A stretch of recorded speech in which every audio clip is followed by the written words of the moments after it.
Hello, hello সবাই কেমন আছেন? অলরাইট তাহলে সেই দিন চলে আসলো যখন আমরা শুরু করতে চলেছি React এর প্লেলিস্ট যার নাম আমি দিয়েছি React এ হাতেখড়ি। React এ হাতেখড়ি এটা আবার কিরকম নাম?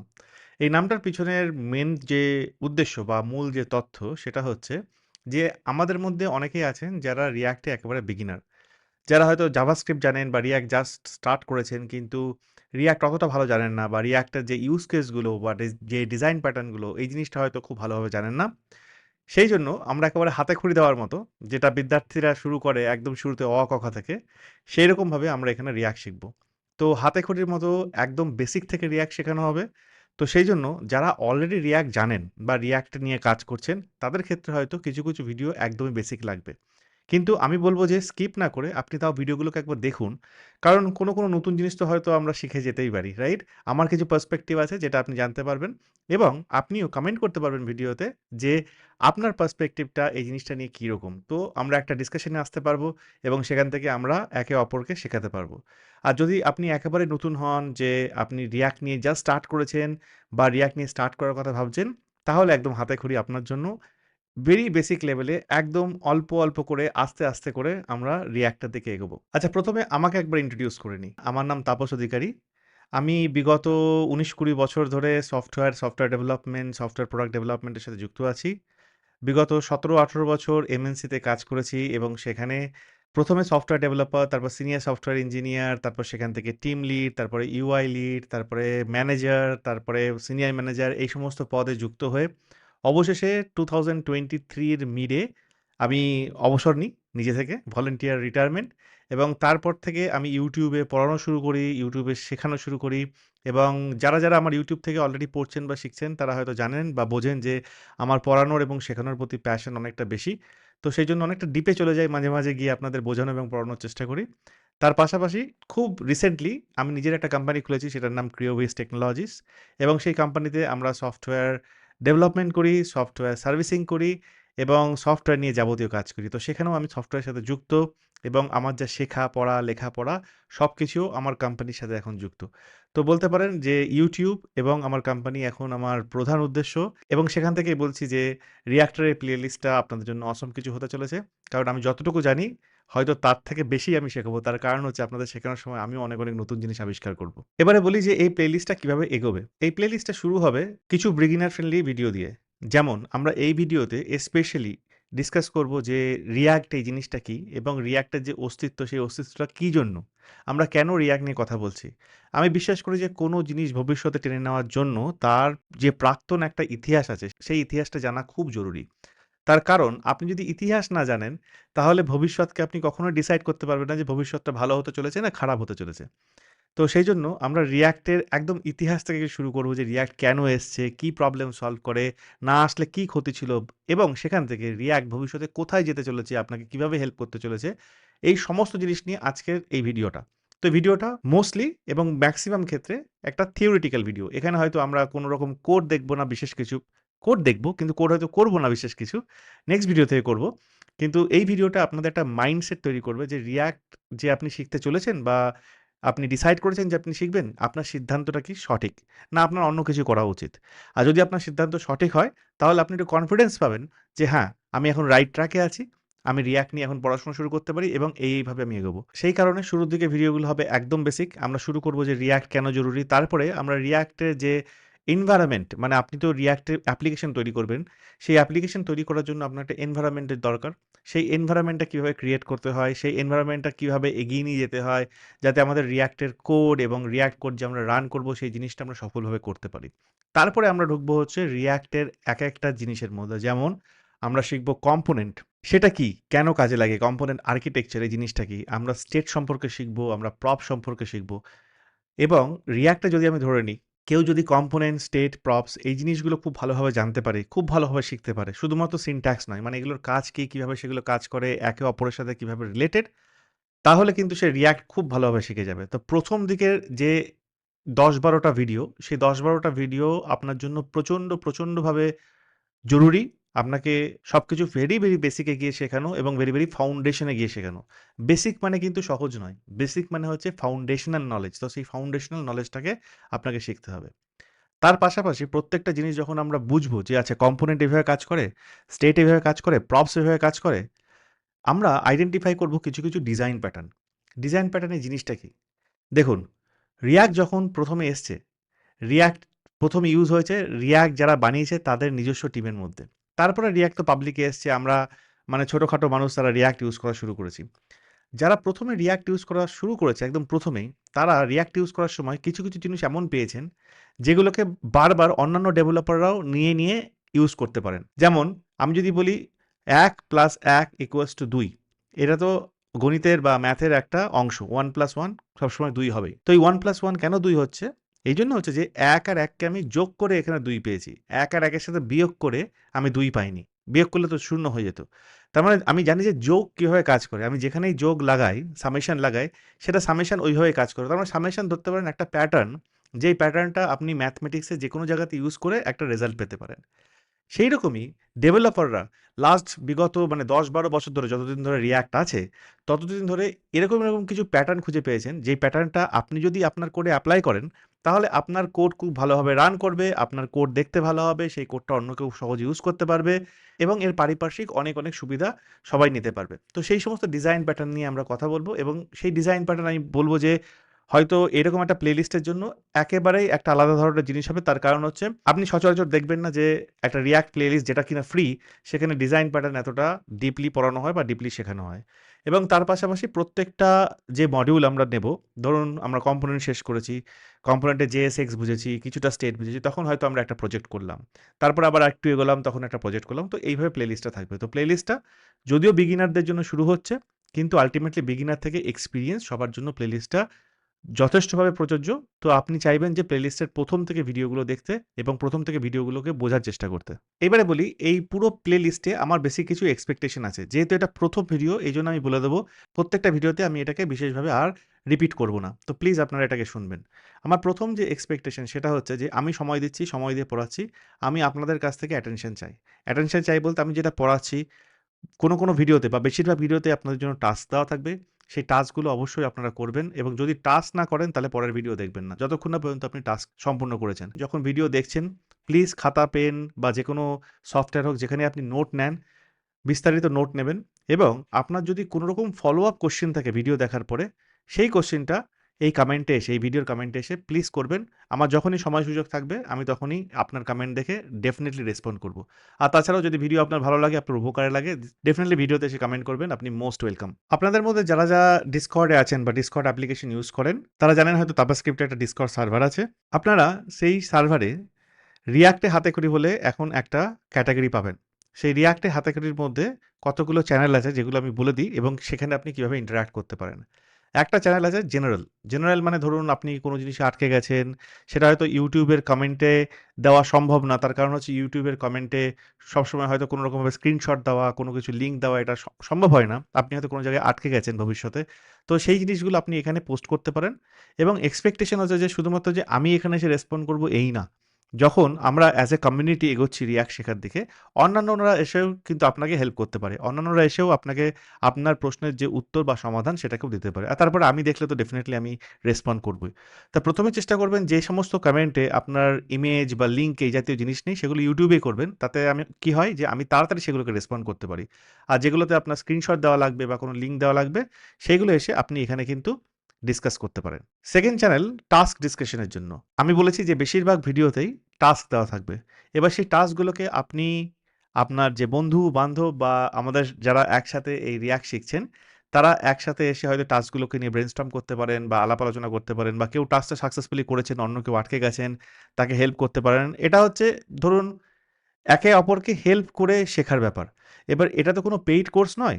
এটা একেবারে ফ্রি কোর্স। আমি আমার নিজস্ব টাইমে বানাচ্ছি। চেষ্টা করব ভিডিওগুলো যত তাড়াতাড়ি দেওয়া সম্ভব দেওয়ার। এট লিস্ট উইকে ২ টো করে ভিডিও দেওয়ার। এটা আমার টার্গেট। তো যখন আপনি টাস্ক করছেন, অন্যকেও হেল্প করুন। আপনি যখন হেল্প করবেন, তখন আপনি অন্যের কাছ থেকেও হেল্প পাবেন। তো একে অপরকে হেল্প করে আমরা যদি এগোতে পারি, গ্রেট। তো সেইজন্য হচ্ছে টাস্ক ডিসকাশন। টাস্ক রিলেটেড যা কিছু থাকবে, সেটা আপনি এসে টাস্ক ডিসকাশনে ডিসকাস করবেন। তারপরে আছে প্রজেক্ট আইডিয়াস, এই 3rd যে চ্যানেলটা। প্রজেক্ট আইডিয়াস মানে যদি যখন আমরা React এ শিখছি আস্তে, আস্তে কিছু, কিছু জিনিস প্রজেক্ট আমরা বানানো শিখেছি, তখন যদি আপনার কাছে ধরুন কোনো নতুন প্রজেক্ট আইডিয়া আছে, ধরুন আমি আপনাকে শেখাচ্ছি কিভাবে ওয়েদার অ্যাপ বানাতে হয় React এ। কিন্তু আপনার কাছে হয়তো একটা আইডিয়া আসলো যে আমি কিভাবে বাজেটিং অ্যাপ বানাবো। তো সেই আইডিয়া নিয়ে যদি আপনি আসেন এবং সেটা সম্পর্কে ব্রেইনস্টর্ম করতে চান যে হ্যাঁ, এখানে কি ফিচার থাকবে, আমি এখানে স্টেট কিভাবে ম্যানেজ করব, এখানে আমি কম্পোনেন্ট কিভাবে করব। ডেফিনিটলি প্রজেক্ট আইডিয়াসে আপনি এসে সেগুলোকে করতে পারেন। আর তাছাড়াও যে লাস্ট যে চ্যানেলটা সেটাকে বলা হচ্ছে অফলাইন কল। তার মানে হচ্ছে ধরুন আপনারা দুজন একই প্রবলেমের মধ্যে আছেন। আপনারা ডিসকাশন করছেন, আপনারা সেটাকে ডিসকাশন করছেন এই টাস্কে বা প্রজেক্টে বা জেনারেলে। কিন্তু আপনাদের দরকার হচ্ছে একটা কুইক কল, দুজনে যাতে কথা বলে এই ব্যাপারটাকে তাড়াতাড়ি মিটিয়ে নিতে পারেন, সেজন্য আপনারা এই অফলাইন কলে জয়েন করতে পারেন। তো সেই জন্য রিয়াক্টে হাতেখড়ি বলে এই সেকশনটা তৈরি করা হয়েছে ডিসকর্ডে, এবং এই ভিডিওর ডেসক্রিপশনে একটা লিঙ্ক আছে। ওই লিঙ্কটা দিয়ে জয়েন করলে তবেই আপনি রিয়াক্টে হাতেখড়ি এই পার্টিকুলার জিনিসটা দেখতে পাবেন। যদি অন্য কোনো লিঙ্ক দিয়ে জয়েন করেন আপনি দেখতে পাবেন না। আর ওই লিঙ্ক দিয়ে জয়েন করার পরেও যদি আপনি দেখতে না পান, ভিডিওতে একটা কমেন্ট করবেন, আমি সেটাকে ডেফিনেটলি ফিক্স করার চেষ্টা করব। তো চলুন, ডিসকর্ডকে আমাদের ভিডিওর পাশাপাশি খুব ভালোভাবে ইউজ করতে হবে। তার কারণ হচ্ছে আমরা চাই যে ভিডিও দেখার বাইরেও যথেষ্ট আলোচনা হোক, যথেষ্ট টাস্ক করা হোক, যথেষ্ট প্রজেক্ট ভিত্তিক কথাবার্তা বলা হোক। এই আবার বলছি, যেটা পেইড কোর্স নয়, এটা একটা ইউটিউবের ফ্রি ভিডিও। কিন্তু এই ভিডিওগুলোর মান এবং আমরা যেভাবে শিখছি সেটা হয়তো কোনো পেইড কোর্সের থেকে কম হবে না। সেটা আমার চেষ্টা, আপনাদেরও চেষ্টা করতে হবে শিখে। এর বাইরে প্রত্যেকটা ভিডিওতে আমরা যে কোড করব বা যে কোড লিখব, সেই কোডগুলো তার ব্রাঞ্চ অনুযায়ী এই পার্টিকুলার রিপোজিটরিতে থাকবে, যেটার নাম হচ্ছে react-playlist। তো আপনারা সেই রিপোজিটরিটাকে অ্যাক্সেস করতে পারবেন যেকোনো টাইমে। তার লিঙ্কও এই পার্টিকুলার ভিডিওর ডেসক্রিপশনে দেওয়া আছে। তো যখন যে চ্যাপ্টারটা আমরা করছি, যেমন আজকে আমরা ওয়াই রিয়াক্ট নিয়ে কথা বলছি, আপনি এখানে এসে 01 ওয়াই রিয়াক্ট এখানে যদি আপনি ক্লিক করেন, তাহলে এই পার্টিকুলার ভিডিওর পরিপ্রেক্ষিতে আমি যে সমস্ত কোডগুলোকে ইউজ করেছি বা ইউজ করতে চাচ্ছি, সেই সমস্ত কোডগুলো আপনি এখানে পেয়ে যাবেন, আপনি অ্যাক্সেস করতে পারবেন। একটা অনুরোধ থাকবে যে এই তাপাস্ক্রিপ্ট যে প্রোফাইল আছে গিটহাবে, এটাকে ফলো করুন। তার কারণ হচ্ছে অন্যান্য অনেক প্রজেক্টও দেওয়া হয়, কারণ আমার একটা ইংলিশ চ্যানেল আছে, সেখানের জন্য আমি অনেক প্রজেক্ট করি। সেই প্রজেক্টগুলোর নোটিফিকেশন আপনি পাবেন। আর এই যে রিয়াক্ট প্লেলিস্ট বলে যেই পার্টিকুলার রিপোজিটরিটা দেখালাম, আপনি চাইলে এই রিপোজিটরিটাতে স্টার দিতে পারেন। তার কারণ হচ্ছে এটা একটা অ্যাকনলেজমেন্ট যে যে কাজটা আমরা করছি একসাথে, সেই কাজটা আপনার ভালো লেগেছে। আপনি যদি ফেসবুকে থেকে থাকেন, তাহলে ফেসবুকে তাবাস্ক্রিপ্টের একটা পেজ আছে, সেই পেজটাকে আপনি ফলো করতে পারেন, কারণ এখানে আমি বেশ কিছু টিপস শেয়ার করব ভিডিওর বাইরে। সেগুলো যে শুধুমাত্র রিয়াক্ট নিয়ে হবে তাই নয়, সেগুলো বিভিন্ন programming related tips, career related tips, তো সেগুলো আপনার কাজে লাগতে পারে। যদি আপনি ফেসবুকে থাকেন, এই পার্টিকুলার পেজটাকে ফলো করতে পারেন, এটার লিঙ্কও ডিসক্রিপশনে আছে। আর একদমই লাস্ট যে ব্যাপারটা, তাবাস্ক্রিপ্ট বাংলাকে সাপোর্ট করুন, প্লিজ সাবস্ক্রাইব করুন। এবং যদি আপনি তাবাস্ক্রিপ্ট বাংলাকে অ্যাজ এ মেম্বার জয়েন করতে চান, তাহলে ডেফিনেটলি জয়েন করতে পারেন, ওটা একটা অ্যাডিশনাল সাপোর্ট। তো এই যে তথ্যগুলো দিলাম, এগুলো ডেফিনেটলি প্রত্যেকটা ভিডিওতে আমি রিপিট করব না, কিন্তু যেহেতু আমি স্টার্ট করছি, আর কেউ যদি আমাদের প্লেলিস্টটাকে প্রথম থেকে দেখেন, তাহলে এই জিনিসগুলো জানা জরুরি। তার কারণ হচ্ছে আমরা ভিডিওর বাইরেও, আমরা প্লেলিস্টের বাইরেও কানেক্টেড থাকতে চাই, একে অপরের কাছ থেকে শিখতে চাই অ্যাজ এ ডেভেলপার কমিউনিটি। তাহলে চলুন কথা বলি এবার why React, actually why to learn React, মানে এটা হচ্ছে মেইন কোশ্চেন। তো মানুষ যখন অনেক অনেক বছর আগে আদিম মানুষ ছিল, তখন মানুষ একভাবে ভাবতো, একভাবে কাজ করত, একভাবে খেত, একভাবে ঘোরাফেরা করত। কিন্তু বিগত বেশ কয়েক হাজার হাজার মিলিয়ন মিলিয়ন বছর ধরে মানুষ চেঞ্জ হয়ে, তাদের মধ্যে যে পরিবর্তন হয়ে, সেই পরিবর্তন হয়ে আজকে মানুষ অন্যভাবে বিহেভ করে, তাদের ইমোশন অন্যরকম, তারা অন্যভাবে ঘোরাফেরা করে, তাদের চাহিদা অন্যরকম, অনেক কিছু চেঞ্জ হয়েছে না আদিম মানুষ থেকে মানুষ। তো সেই একই জিনিস কিন্তু আমাদের সফটওয়্যার ডেভেলপমেন্ট, স্পেশালি আমি যদি বলি অ্যাপ্লিকেশন ডেভেলপমেন্ট, সেটা ওয়েব অ্যাপ্লিকেশন ডেভেলপমেন্ট হোক কিংবা মোবাইল অ্যাপ্লিকেশন ডেভেলপমেন্ট হোক, অনেক অনেক জিনিস চেঞ্জ হয়েছে। আমি যদি 90s যাই, মানে লেট 90s যাকে বলে, যে 95, 96, সেই সময় যেখানে হয়তো কম্পিউটার খুব একটা দেখা যেত না, হয়তো কিছু কিছু স্কুলে নতুন কম্পিউটার এসছে, কিছু কিছু ব্যাংকে নতুন কম্পিউটার আসার কথা হচ্ছে, সেই সমস্ত টাইমে তখন যদি কাউকে বলা হতো যে একটা ওয়েবসাইট এই জিনিসটা কি হতে পারে বা সে সম্পর্কে যদি তার ধারণা নেওয়া হতো, তাহলে ধারণাটা কিন্তু খুবই সংক্ষিপ্ত একটা ধারণা হতো। যে ওয়েবসাইট সম্পর্কে তার ধারণা হতো যে হয়তো সামথিং যেটা ইন্টারনেটে অ্যাক্সেস করা যায় এবং সেটা শুধুমাত্র ইনফরমেশন দেয়। ইনফরমেশন দেয় মানে যদি আমাকে কোনো জিনিসের নিউজ সম্পর্কে জানতে হয়, সেটার খবর সম্পর্কে জানতে হয়, তাহলে হয়তো সেই পার্টিকুলার ওয়েবসাইট বা এই পার্টিকুলার ওয়েব পেজটা আমাকে শুধুমাত্র সেই নিউজ বা সেই খবরটা সম্পর্কে জানাবে। তার বেশি বা তার বাইরে গিয়ে কিছু করার ক্ষমতা কিন্তু সেই পার্টিকুলার অ্যাপ্লিকেশনটার ছিল না। মোবাইল অ্যাপ্লিকেশন তো ছেড়েই দেন। তার কারণ হচ্ছে তখন হয়তো মোবাইলের অস্তিত্বই ছিল না। তারপরে দিন, দিন যখন আমরা নিজেদেরকে আরো বেশি আধুনিক করে তুলি, নিজেদেরকে আরো বেশি ছড়িয়ে নিই গ্লোবালি, আধুনিকতার সাথে, সাথে আমরা এটাও বুঝতে পারি যে একটা জিনিসের চাহিদা আছে সেটা হচ্ছে আমাদের এগিয়ে যাওয়া এবং যত তাড়াতাড়ি সম্ভব আমাদের হাতের মুঠোর মধ্যে ইনফরমেশন যে তথ্য এই জিনিসটাকে নিয়ে আসা। তো সেই জন্য ইন্টারনেটের অনেক প্রগতি ঘটে। ইন্টারনেট অনেক হাই স্পিড হয়। ইন্টারনেট বলে জিনিসটা আসে এটা হাই স্পিড হয় এবং ইন্টারনেটের মাধ্যমে যেভাবে আমরা তথ্যকে ছড়িয়ে দিতে পারি, ইনফরমেশনকে একে অপরের কাছে নিয়ে আসতে পারি, সেই জন্য কিন্তু WWW ওয়ার্ল্ড ওয়াইড ওয়েব এবং HTTP প্রোটোকল এই জিনিসটার অনেক, অনেক বেশি ইভলভ হয়। তো এর পাশাপাশি কি আসে যে যখন আমরা শুধুমাত্র ওয়েব পেজের মাধ্যমে এইটুকু বুঝতে চাইছি যে আমরা ইনফরমেশন নিতে চাইছি, তার বাইরে এই ওয়েব পেজগুলোকে সমৃদ্ধ করা যায় কি যায় না? এরকম একটা ব্যাপার। ঠিক আছে? তো সেই জন্য ১ম এ যখন শুরু হয়েছিল যে একটা ওয়েব পেজ বা একটা ওয়েবসাইট নিয়ে চিন্তাভাবনা করা, তখন শুধুমাত্র জানা ছিল লোকের যেটা, সেটা হচ্ছে HTML। HTML কি আমরা জানি? Hyper text markup language. যেটা কি করে? একটা ওয়েব পেজের স্ট্রাকচারকে ডিফাইন করতে সাহায্য করে। যখন HTML দিয়ে মোটামুটিভাবে ইনফরমেশনকে একটা ওয়েব পেজে রাখা শুরু হলো, তারপরে লোকে ভাবতে শুরু করলো, আচ্ছা এটা ঠিক আছে, ইনফরমেশন আছে, কিন্তু ইনফরমেশন তো ঠিকমতো স্ট্রাকচারালি নেই অ্যাকচুয়ালি। আমি যদি একটা হেডিংকে বোল্ড করতে চাই, বড় আকারে দেখতে চাই এবং তার পরিপ্রেক্ষিতে যদি আমি একটা প্যারাগ্রাফকে দেখতে চাই, তাহলে আমি প্রত্যেকটা সেকশন খুব ভালো করে বুঝতে পারবো।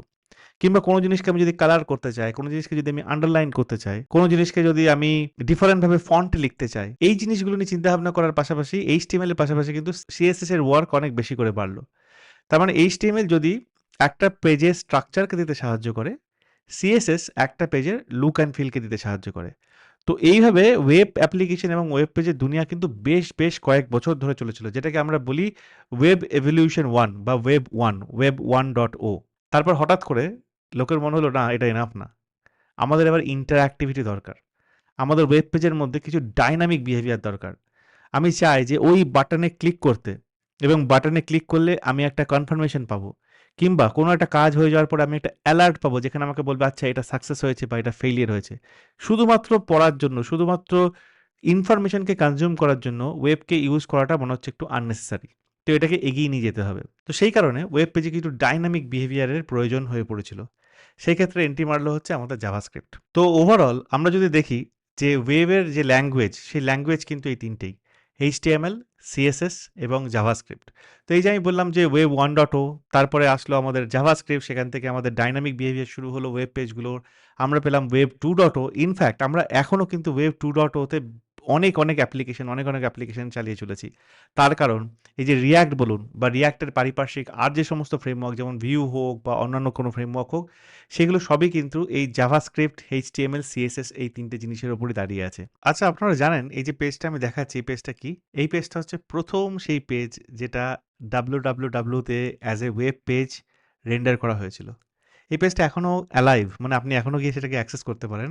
এই পেজটার লিঙ্কটা আমি ডেসক্রিপশনে দিয়েছি ভিডিওর, গিয়ে একবার দেখবেন।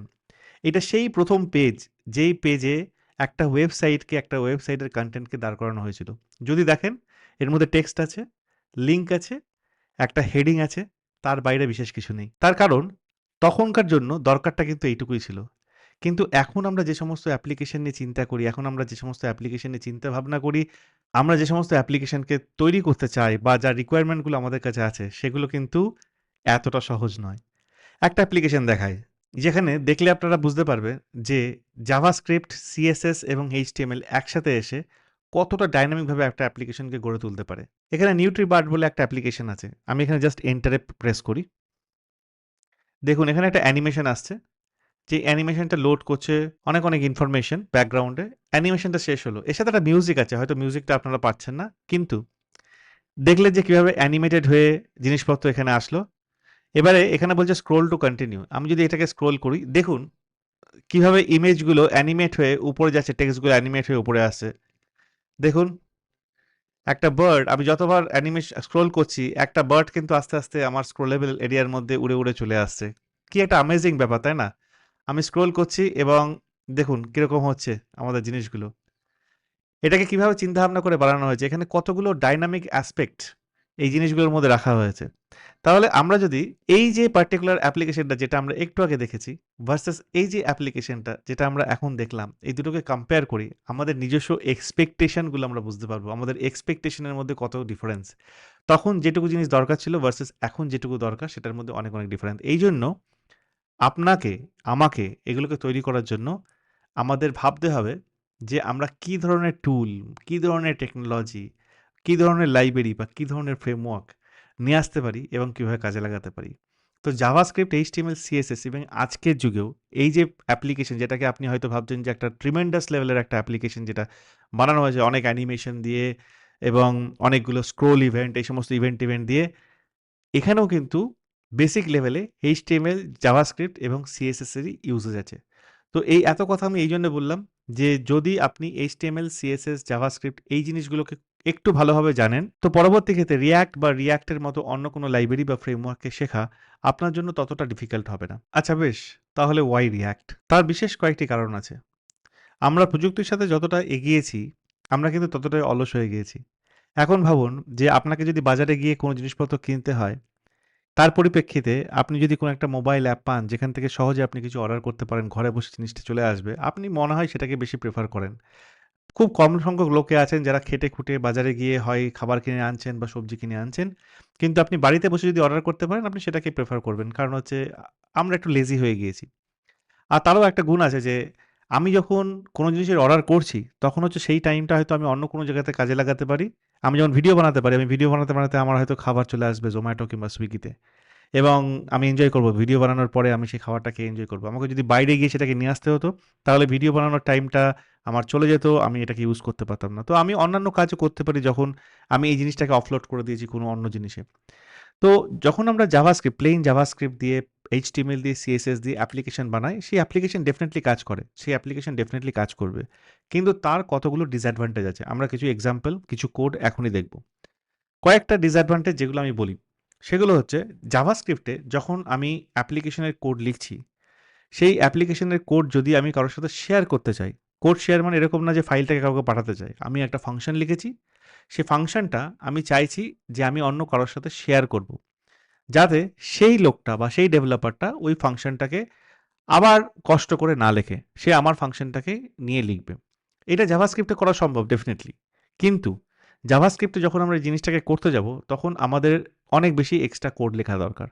আমাদের জাভাস্ক্রিপ্টের যে প্রজেক্ট আছে, সেই প্রজেক্টটাকে এমনভাবে আর্কিটেক্ট করা দরকার যাতে সেখানে মডিউল সাপোর্ট করে। জাভাস্ক্রিপ্টের মডিউল একটা অন্যতম জিনিস যেখানে আমরা জাভাস্ক্রিপ্টের পুরো অ্যাপ্লিকেশনটাকে ভেঙে টুকরো মডিউলে ভাঙতে পারি এবং একটা মডিউল আরেকটা মডিউলকে ইউজ করতে পারে এবং একটা মডিউল আরেকটা মডিউল থেকে ফাংশন কল করে সেই ফাংশনগুলোকে রিউজ করতে পারে। এটা সম্ভব জাভাস্ক্রিপ্টে। ইনফ্যাক্ট রিঅ্যাক্টে এই জাভাস্ক্রিপ্টের এই ব্যাপারটাকেই নিয়ে আসা হয়েছে এবং ইউজ করা হয়েছে কিন্তু একটু এলিগেন্ট ভাবে। এলিগেন্ট ভাবে মানে যাতে আপনাকে বেশি কাজ না করতে হয়। রিঅ্যাক্ট অটোমেটিক্যালি বেসিক লেভেলে অনেকগুলো কাজ করে দিয়েছে। আপনাকে শুধুমাত্র ২-১ টা কমান্ড দিয়ে সেই জিনিসগুলোকে করতে হবে। এইটুকুই ব্যাপার। রিঅ্যাক্টও চাইছে যে ডেভেলপাররা একটু লেজি হোক ইন এ সেন্স কে যখন আপনি অ্যাপ্লিকেশন বানাচ্ছেন, আপনার ফোকাস থাকা উচিত যে আপনার অ্যাপ্লিকেশনের যে বিজনেস লজিক আছে, যে ইউজ কেস আছে যেটাকে আপনি বানাতে চাইছেন।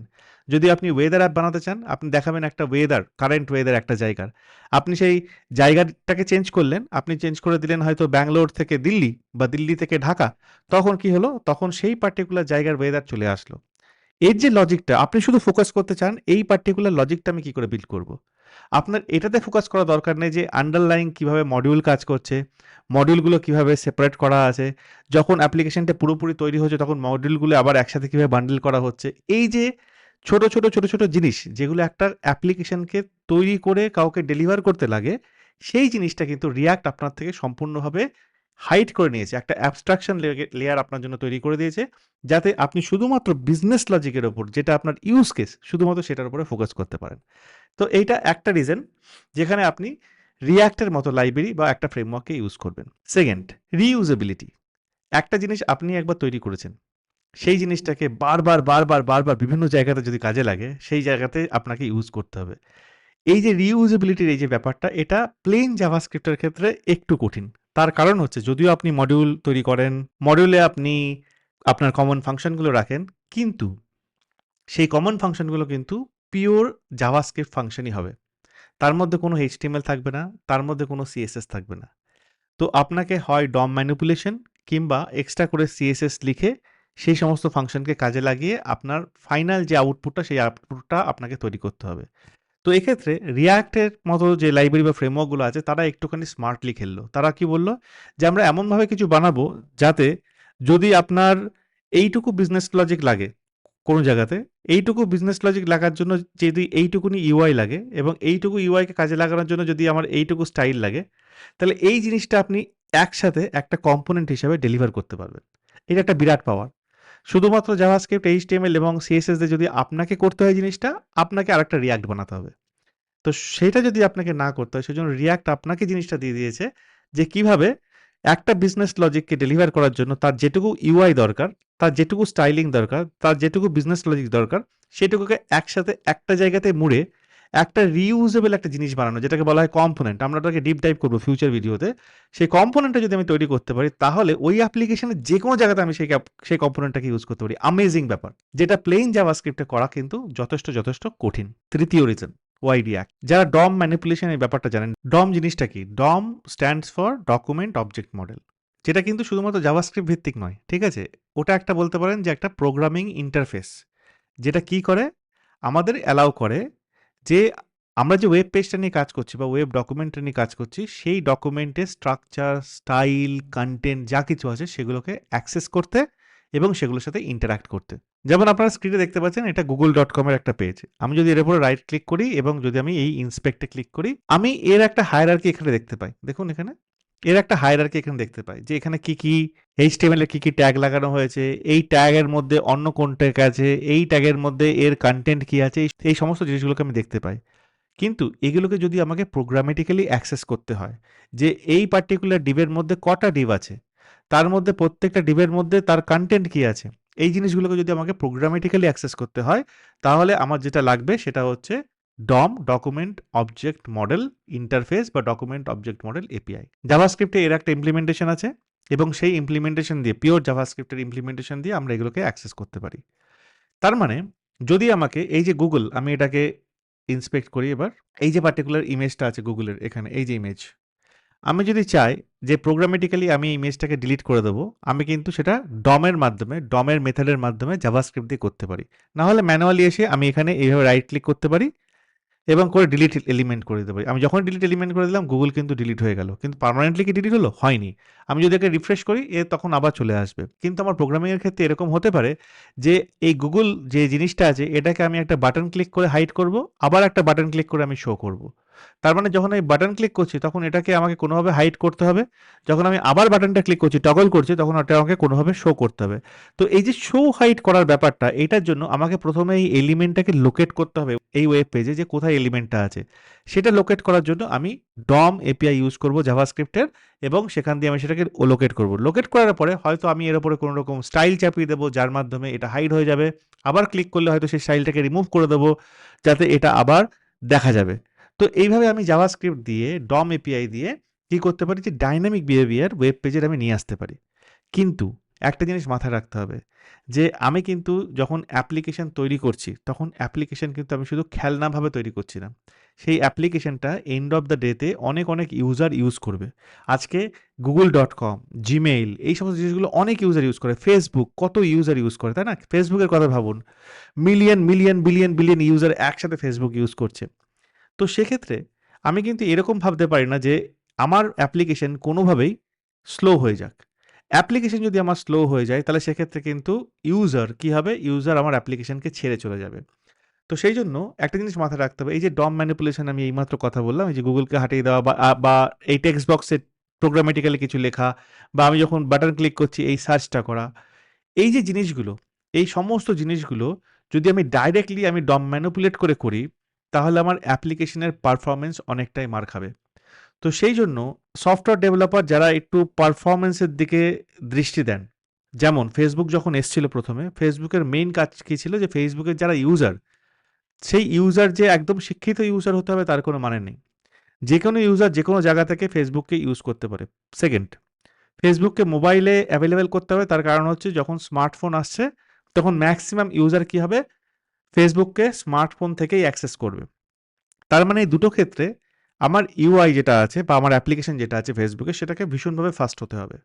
এবার সেটাকে যদি ভীষণভাবে ফাস্ট হতে হয়, তাহলে এই যে ডাইরেক্ট ডম ম্যানিপুলেশন, যেটা একটা রিজন আপনার অ্যাপ্লিকেশনকে স্লো করে দেওয়া, এটার থেকে কোনোভাবে বাঁচতে হবে। তো সেই জন্য আমাকে এমন কিছু টেকনোলজি আনতে হবে, যাতে আমার ডম ম্যানিপুলেশনটা এমনভাবে হয় যাতে আমার পারফরম্যান্সকে হিট না করে। সেইখানে সেই চিন্তাভাবনা থেকেই কিন্তু রিয়াক্টের উৎপত্তি। ফেসবুক, মেটার যে ফেসবুক আছে সেই পার্টিকুলার যে কোম্পানিটা সেটাই প্রথমে রিয়াক্ট তৈরি করেছিল শুধুমাত্র ফেসবুককে বানানোর জন্য।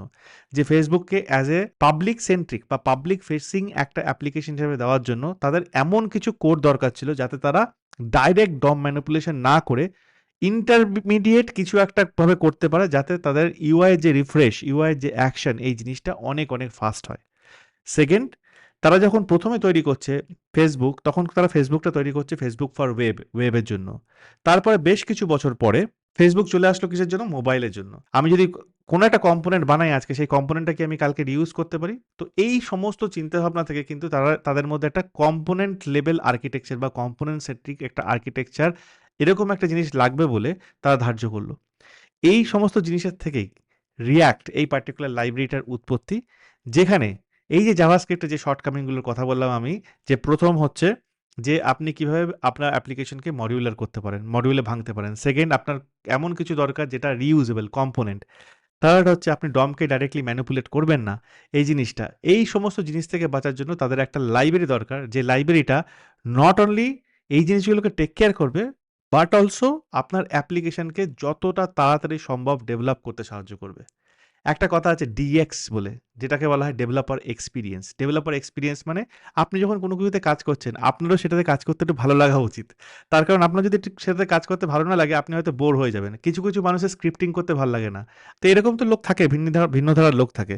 তো এই যে ডেভেলপার এক্সপিরিয়েন্স এই ব্যাপারটা হচ্ছে যে আপনি যখন ওয়েব ডেভেলপমেন্ট করছেন বা আপনি কালকে যখন মোবাইল ডেভেলপমেন্ট করছেন, আপনি আপনার অ্যাপ্লিকেশনটাকে যেভাবে ডেভেলপ করছেন, সেটাকে ডেভেলপ করার জন্য আপনার এক্সপিরিয়েন্সটা যাতে ভালো থাকে অ্যাজ এ ডেভেলপার।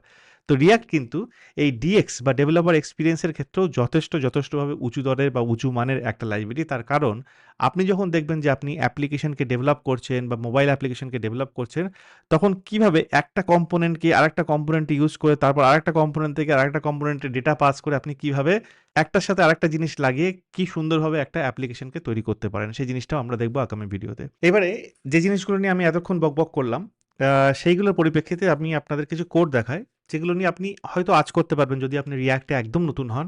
যে রিয়াক্ট কিভাবে প্লেন জাভাস্ক্রিপ্ট, এইচটিএমএল এবং সিএসএস দিয়ে তৈরি করা প্রোগ্রামিং থেকে অনেকটাই আলাদা, এবং কেন আমরা রিয়াক্টকে ইউজ করব এই যে সমস্ত প্রবলেমগুলো বললাম, সেই সমস্ত প্রবলেমগুলোকে কাটিয়ে তুলতে। তো এখানে একটা সিম্পল কাউন্টার অ্যাপ্লিকেশন আছে, দেখুন। এই কাউন্টার অ্যাপ্লিকেশন মানে কি? আপনি যখন এই বাটনে ক্লিক করছেন তখন আপনি কাউন্টার ১ করে বাড়াবেন। এই যে ৩, ৪, ৫, ৬ হচ্ছে।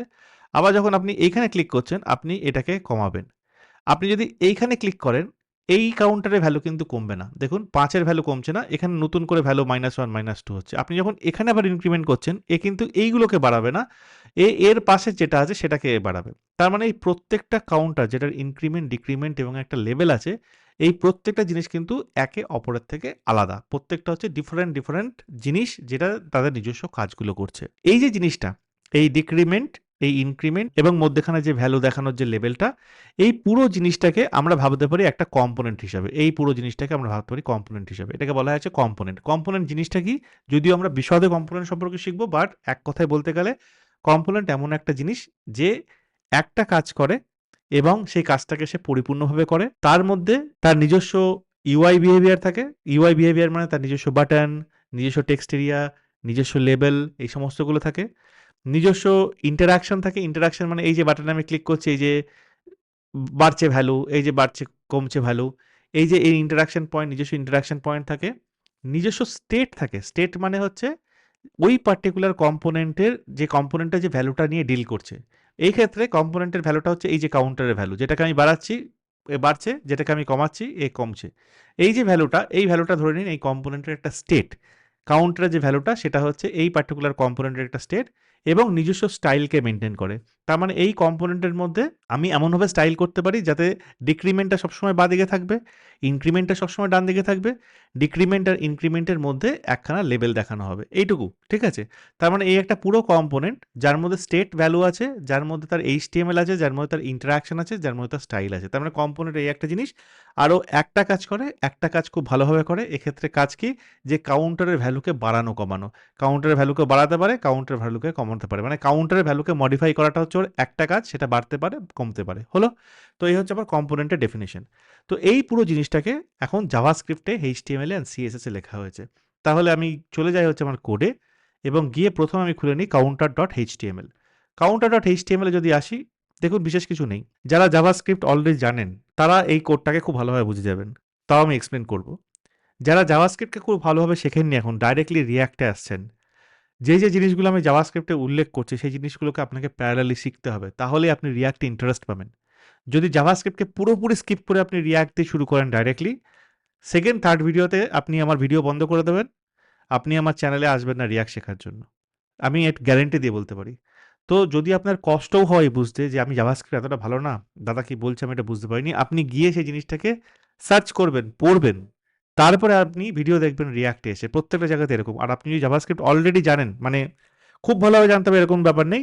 কিন্তু মোটামুটি জানেন একটা জায়গায়, তাহলে আপনি ভিডিওগুলোকে খুব ভালোভাবে ফলো করতে পারবেন। তো এটাকে বোঝানোর সময় আমি যে জিনিসটাতে জোর দেবো এখন সেটা হচ্ছে DOM ম্যানিপুলেশন। এখানে অনেকগুলো DOM ম্যানিপুলেশনের ব্যাপার আছে যে জাভাস্ক্রিপ্ট কিভাবে DOM-কে ম্যানিপুলেট করেছে। একটু আগে বলেছি DOM জিনিসটা কি। এই যে এখানে বাটন লাগানো হয়েছে, এই যে এখানে বাটন লাগানো হয়েছে, এই যে বাটনের উপর চাপ দেওয়া হচ্ছে বাড়ছে, এই যে বাটনের উপর চাপ দেওয়া হচ্ছে কমছে। এই যে লেভেলটা বাড়ছে কমছে, ভ্যালুটা যে আপডেট হচ্ছে, এটা DOM এর মাধ্যমে করা হচ্ছে, DOM ম্যানিপুলেশনের মাধ্যমে করা হচ্ছে। এই যে এর উপরে একটা ইভেন্ট লাগানো হয়েছে, আমি যে এই যে চাপ দিচ্ছি এই যে বাড়ছে, তার মানে একটা ইভেন্ট লাগানো হয়েছে। ইভেন্ট কি? এই বাটনের উপরে এমন একটা ইভেন্ট যেটাকে ক্লিক ইভেন্ট বলা হচ্ছে, কারণ ক্লিক করলে ভ্যালুটা বাড়ছে। যেটা আমি বলতে পারি ব্রাউজারকে যে কোনো সময় যদি বাটনটার উপর ক্লিক করা হয় তাহলে তুমি কি কাজ করবে। এখানে যদি আমি ক্লিক করি তাহলে এর কাজ হচ্ছে এই ভ্যালুটাকে ইনক্রিমেন্ট করা এবং নতুন যে ভ্যালুটা আছে সেটাকে এখানে প্রিন্ট করা। আমি যদি ডিক্রিমেন্টে ক্লিক করি তাহলে এর কাজ হচ্ছে যে কারেন্ট ভ্যালু সেটাকে কমিয়ে নিয়ে আসা এবং তারপরে যে কারেন্ট ভ্যালুটা পাচ্ছে সেই কারেন্ট ভ্যালুটাকে এখানে প্রিন্ট করে দেওয়া। এটা হচ্ছে কাজ। তার মানে হচ্ছে হ্যান্ডলারের কাজ আমি বুঝলাম। তো এইগুলো নিয়ে আমি কথা বলবো। তো প্রথমে HTML এ আমি দেখতে পাচ্ছি যে HTML এ যেমন হেড ট্যাগ থাকে, বডি থাকে। বডির মধ্যে H1 আছে, এইটা হচ্ছে সেই বস্তু। এই যে উপরে দেখা যাচ্ছে। তার নিচে একটা ডিভ আছে। এইটা হচ্ছে এই টোটাল ডিভটা যার মধ্যে এই সমস্ত জিনিসগুলো আছে। ঠিক আছে? এবং তারপরে কি করছি আমি একটা স্ক্রিপ্ট এখানে লোড করছি। জাভাস্ক্রিপ্ট এভাবে স্ক্রিপ্টকে ইম্পোর্ট করা হয় HTML এ সাধারণভাবে, যেটা বেশ কিছু অন্যান্য উপায় আছে। এবারে এর পাশাপাশি কিছু স্টাইল আছে যেগুলো counter.css এর মধ্যে আছে।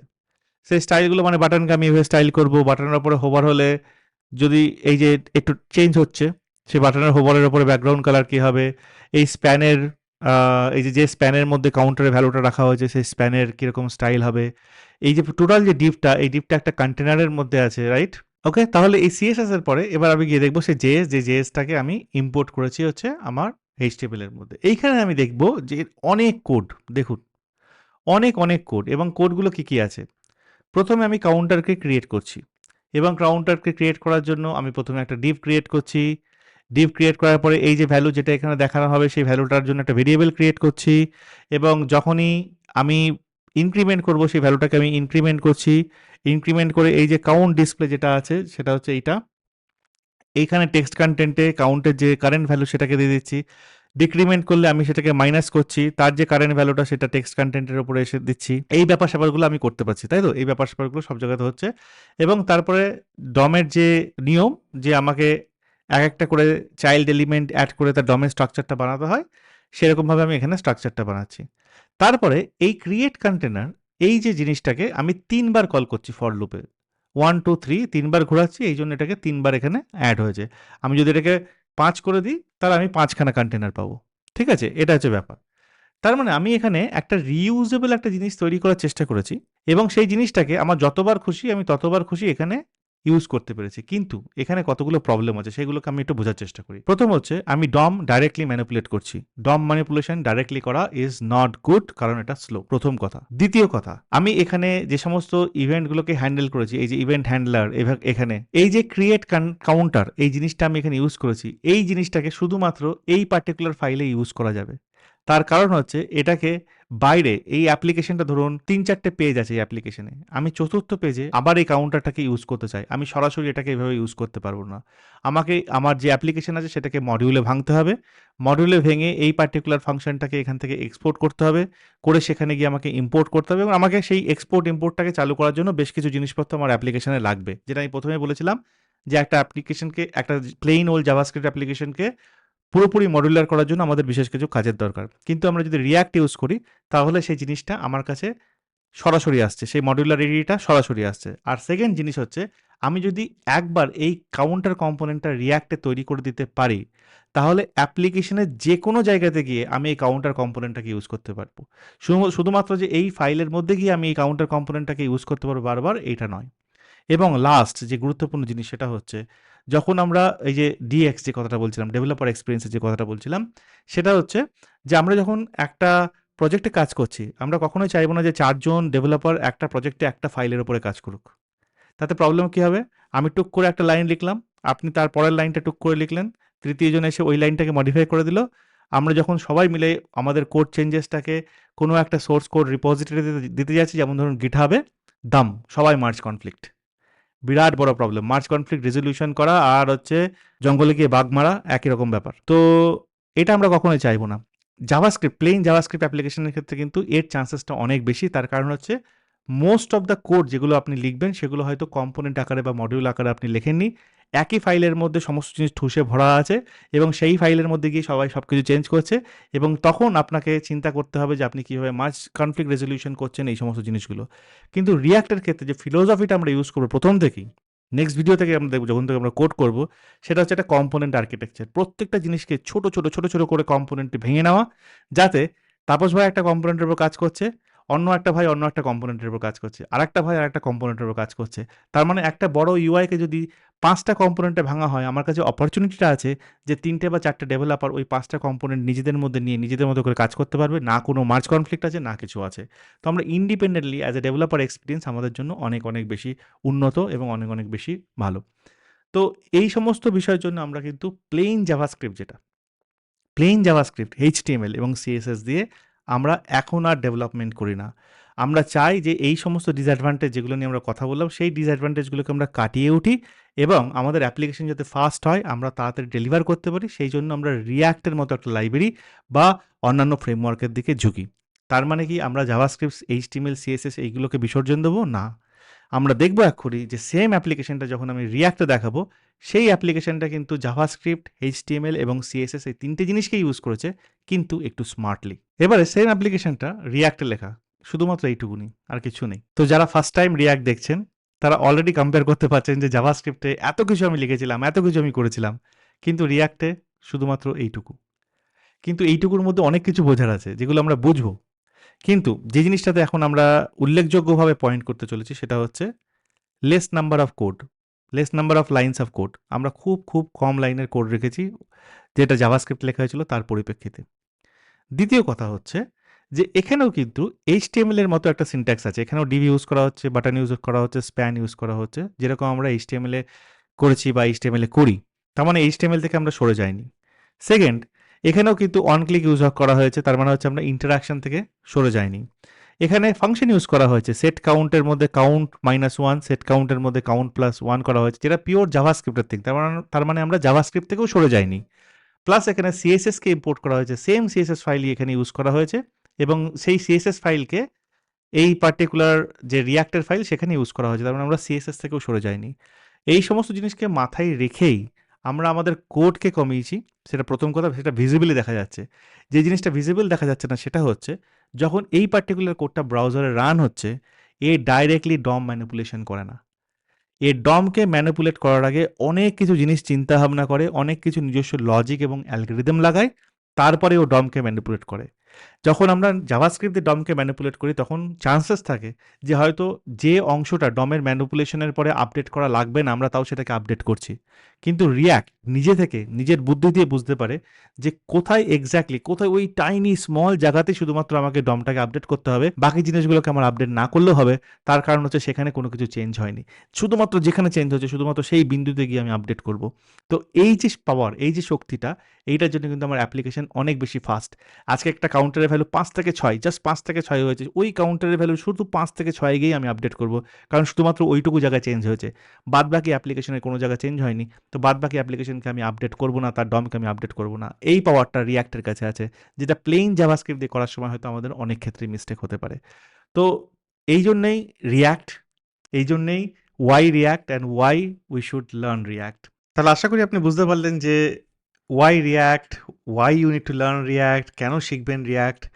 তো আমরা ভিডিও শেষ করার আগে আমি জাস্ট একটা কুইক গ্লান্স দিয়ে নিই এখানে, যে React কিন্তু বেশ কিছুদিন ধরে মার্কেটে আছে। আজকে প্রায় ১০-১২ বছর হলো। মানে ফার্স্ট যে ভার্সন এসেছিল 0.3.0 যেখানে আমি অ্যাকচুয়ালি AngularJS থেকে React এ মুভ করেছিলাম। ফার্স্ট টাইম আমার মনে আছে আমি AngularJS এর উপর প্রজেক্ট করছিলাম।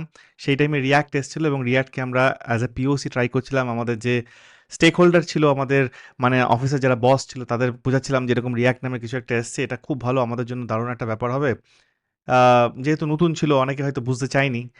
সেই টাইমে কিন্তু তাও আমরা একটু পুশ করেছিলাম ওটাকে নিয়ে। মনে আছে আমার সেই এপিসোডটা। সেখান থেকে আমরা React 19 এ এসে গিয়েছি যেটা লাস্ট ডিসেম্বরে 19 actual version, stable version release হয়েছে। RC তার আগে রিলিজ হয়েছিল অনেক আগে এপ্রিলে বোধহয়। তো আমরা যা কিছু প্রজেক্ট করব, যা কিছু শিখব React সম্পর্কে এই প্লেলিস্টে সবকিছু 19 কে ভরসা করে। React 19 এর উপরে। তার মানে 19 এ যখন আমরা শিখছি তখন 19 এ তার বিগত যা কিছু আছে যেটা 18, 17, 16 যা কিছু রিলিজ হয়েছে সবকিছু এখন 19 এ এসে জমা হয়েছে। 19 হচ্ছে লেটেস্ট ভার্সন। সো এই 19 এ যা আছে আমরা সবকিছু শিখব। লেটেস্ট ভার্সনে যা আছে সবকিছু শিখব এবং যদি প্লেলিস্ট চলাকালীন নতুন কোনো ভার্সন রিলিজ হয় React এ ধরুন 19.1, 19.2 তাতে যদি নতুন কিছু থাকে ডেফিনিটলি আমরা প্লেলিস্টে এড করব। অ্যান্ড অ্যাজ অ্যান্ড ওয়েন আমার ইচ্ছা আছে যে যখনই কিছু এড হবে React এ তখন এই প্লেলিস্টটাকে আরো বেশি সমৃদ্ধ করা এবং নতুন ভিডিও এড করা। ঠিক আছে? তো এইটা হচ্ছে আমাদের টার্গেট। তো আর দেরি না করে লেগে পড়া যাক React এর প্লেলিস্ট নিয়ে। নেক্সট ভিডিওতে আমরা শিখব যে কিভাবে ইনস্টল করতে হবে React কে, কোন এনভায়রনমেন্ট দিয়ে কাজ করতে হবে, কিভাবে স্টাইলিং নিয়ে আসতে হবে। একটা ছোট্ট অ্যাপ্লিকেশন তৈরি করব। সেখান থেকে বোঝাবো যে জিনিসপত্র কিভাবে একসাথে কাজ করছে React এর মধ্যে, তার স্টাইলিং কিভাবে কাজ করছে, তার DOM ম্যানিপুলেশন কিভাবে হচ্ছে। As a high level React এর ১ম কোড, ইনস্টলেশন এবং ১ম কোড নেক্সট ভিডিও থেকে শুরু হচ্ছে। তো আশা করি আপনারা এই ভিডিওটা এনজয় করেছেন। যদিও থিওরিটিক্যাল ছিল কিন্তু এই থিওরিটা সবার বোঝার জন্য ভীষণভাবে জরুরি ছিল। স্পেশালি যারা বিগিনার্স তাদের জন্য যাতে তারা অ্যাপ্রিশিয়েট করতে পারে যে কেন আমরা React এর মতো একটা লাইব্রেরি বা ফ্রেমওয়ার্ক নিয়ে কথা বলছি। তো প্লিজ ভিডিওতে কমেন্ট করতে, লাইক করতে ভুলবেন না এবং সাবস্ক্রাইব করুন যদি সাবস্ক্রাইব না করে থাকেন। আমি কোনো কারণ দেখতে পাই না কেন আপনি সাবস্ক্রাইব করবেন না। আর আপনি যদি আপনার কমিউনিটিতে এই প্লেলিস্টের সম্পর্কে একটু শেয়ার করতে পারেন, যাতে অন্যান্যদের কাছেও এটা পৌঁছে যায়, তাহলে আমি রিয়েলি হ্যাপি ফিল করব। টেক কেয়ার, শিখতে থাকুন, সাথে থাকুন।